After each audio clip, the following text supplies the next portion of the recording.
Welcome back to Peglin. Today we're going to be running the regular Peglin with a seated run. I really don't care too much about my leaderboard positions. I just like setting times I'm happy with on the leaderboards, and especially with the seated categories, it seems very unpopular to run them. So I'm doing my best to change that, at least be one force in the direction I want to see things move, hopefully get more people not only running Peglin in general, since that seems to have been rising quite a bit in recent weeks, but also just running the seeded categories and the less ran sections as well.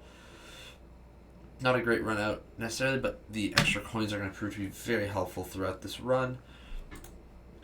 And we're just going to make sure get a nice good off to the right here, as following the right side will give us everything we need for a successful run here. It's going to end up being a fairly thin deck run with, if all goes well, 2 ball lightnings, based mostly around refreshing our deck and getting more and more balance, and not critting is going to be the biggest part.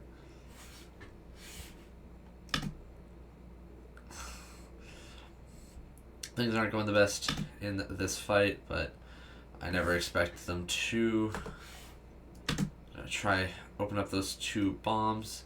So I can come in here with that and go. Moving on.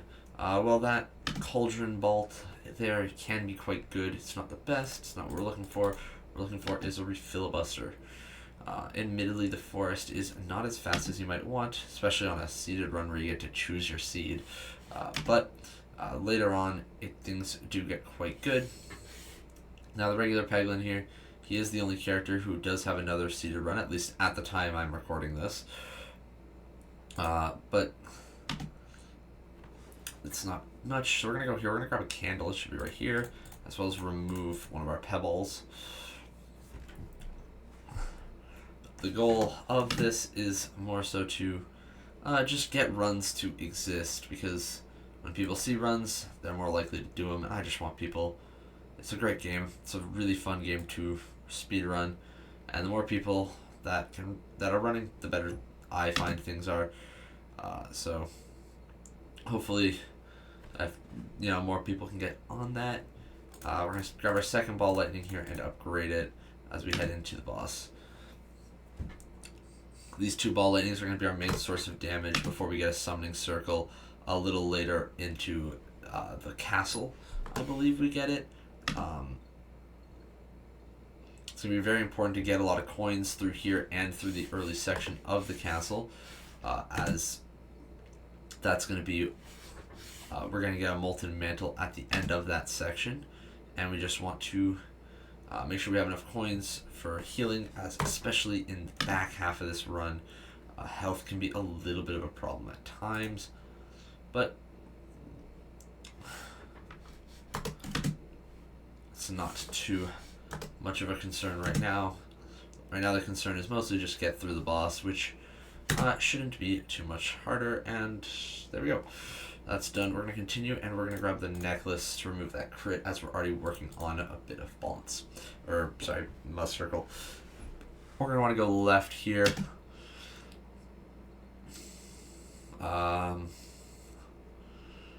Really... it is very important to head off to the left, as it is significantly faster. And that should be the fight. We're going to continue here. We're going to do this fight. This question mark here is the chip. So we're going to be getting that. I believe it takes 6 rolls to get the chip here, but I admittedly don't remember. And it might actually be randomized between runs. I haven't checked if that's based on the seed or not. But I do know that all the question marks remain the same, so I know what I'm expecting. I know what I need to do. Shouldn't be too difficult, and that should end this fight. So we can head in and go grab our chip.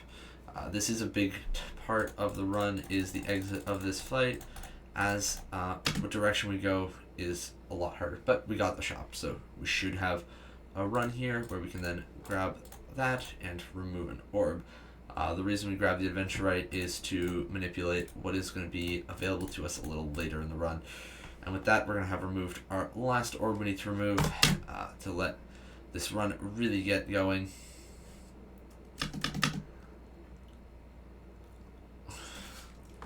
And we're just going to take that damage to refresh.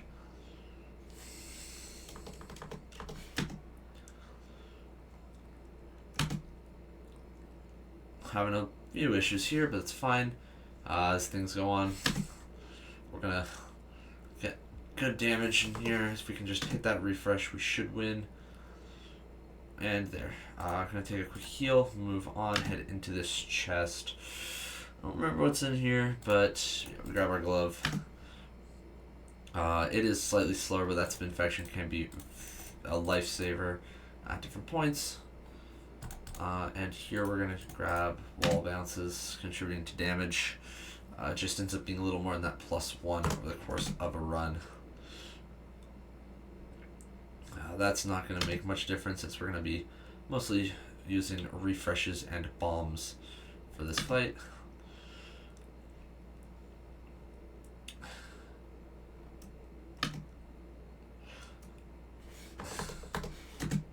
And there we go.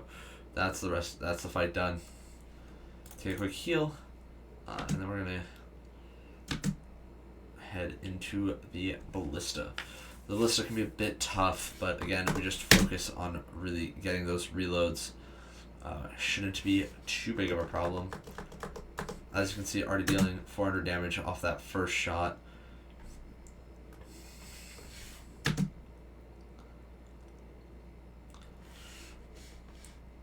Focusing really on just shooting mainly those 2 ball lightnings. Critting, obviously not the best, not what we want to see, but not the end of the world. Already, the ballista is quite low, but so are we. But that shouldn't be too big an issue. As we just head in here with our ball lightning, quick refresh, times 2 damage, and take it out. We're then going to grab our Molten Mantle with about 200 coins, which will allow us to get a Summoning Circle, fully upgrade it, as well as get some heals, healing throughout this section. Now, Molten Mantle, not the most effective thing at first with this floor. A lot of these early fights really focus more so on the bombs than the Mantle, but to deal damage, but not big a problem. I should head down here. We're going to be heading off to the left. Here is the very slightly faster way through this section.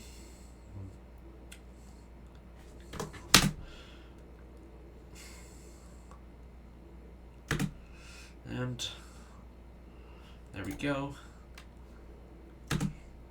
Heading off to the left now. Now the run's not especially fast, but never expected it to be. There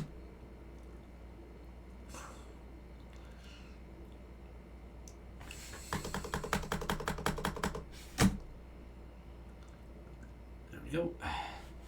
We're going to try and get to the bombs on either side here. Unfortunately, seems to be struggling with that, but Molten Mantle. But we should be able to just take out these last enemies without too much issue. And there we go. There's that Summoning Circle, and we're going to use that to head into this question mark, which will be a waterfall, which we don't want to look behind, as that will lead to a very annoying to fight elite boss before heading off to the right here. Now after this, we want to stick to the left, as going to the right can be very bad for this run. As many of the fights over there will just kill us. We're going to spend another upgrade and grab the Alien's Rock for heading off to the left here.